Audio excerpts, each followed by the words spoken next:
In today's episode, I'm going to discuss a critical shift that has to be made in the conversation about your purpose as a Christian man. There's a new perspective that may be required here, and it's a foundational principle about how we, as Christian men, can view our purpose and our calling. This new perspective is found in the comparison of and the contrasting between a purpose that's of this world and a purpose that's not of this world. There's a conflict between these two purposes, and it's within this conflict that many men find themselves trapped and feeling insignificant in their purpose. Throughout the Bible, there are numerous verses on truth, the nature of man, morality, salvation, and so on. And often, these verses are in direct conflict with what popular and worldly sources have written on the same topics. So if we accept that there's a distinction between what the Bible has to say about truth and the nature of man, and what secular culture has to say on the same things, we can determine that there's also a distinction between what God has to say about our purpose and what the world has to say about our purpose. And that distinction is critically important. Your purpose and the calling that God has placed on your heart will very likely be at direct odds with what the world is saying your purpose should be. And in this conflict, frequently the pull of the worldly purpose is the one that men end up leaning towards. The world most often views purpose as a mean towards achievement of things like money, houses, status, crushing your goals, and so on. People see all of those things as a sign of success and a fulfilling purpose. However, God never once attributes even one of those things as purpose. They're not the things on the list of reasons that men have been created. Jesus never spoke about the pursuit of any of those things as a way to fulfill a purpose or to live out God's calling. In fact, those worldly purposes, they're in direct opposition to a purpose that God has called men towards. When we think of purpose as not of this world, things that come to mind are being in alignment with God, following Jesus, fulfilling the Great Commission, being a light in a dark world, leading others towards God, and so on. Now, it's important that we recognize that when we decide to take our own path, and when we decide that we're going to pursue a worldly purpose instead of following the call God's given us, we're in dangerous territory. Ignoring God's call in our lives, ignoring the purpose God has for our lives, it does have consequences. So here are 3 possible consequences. First is a separation from God himself.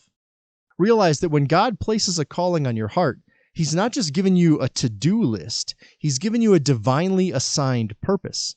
And he's invited you into his very plan for the universe and given you a part to play, your part to play in that plan. When you walk in alignment with that calling, you're close to him. And when you walk away from that calling, you're creating some separation between yourself and the Father.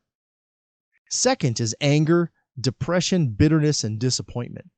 Sadly, we all know the stories of men who seemed to have it all and kept striving for more. More success, more fame, more money, more fans, on and on. Only to see these same men end up angry, sad, depressed, and disappointed. Even worse still, we all know stories of some men who seemed to have everything who chose to end their own lives. The suicide rate of, quote, successful men, it's alarming. And third is a boring and unfulfilled life. A life not in alignment with your God-given purpose, it can feel dull, boring, and unfulfilled no matter how busy you might be. You might find every minute busy, constantly on the go, barely any time to think, but still feel bored in your soul. An unfulfilled life is often a life out of alignment with God's purpose. None of us are seeking lives where we're separated from God, where we're living boring and unfulfilled lives, or where we're regularly experiencing anger, depression, bitterness, and disappointment. Yet if we seek to pursue a worldly purpose, those are likely what we're going to find. What this means is that we have to work on shifting our perspectives of what purpose means from one of worldly purpose to one of godly, not of this world purpose. We must reframe how we define purpose in this way. We must reframe our own internal perception of the purpose that we're seeking to fulfill in the first place.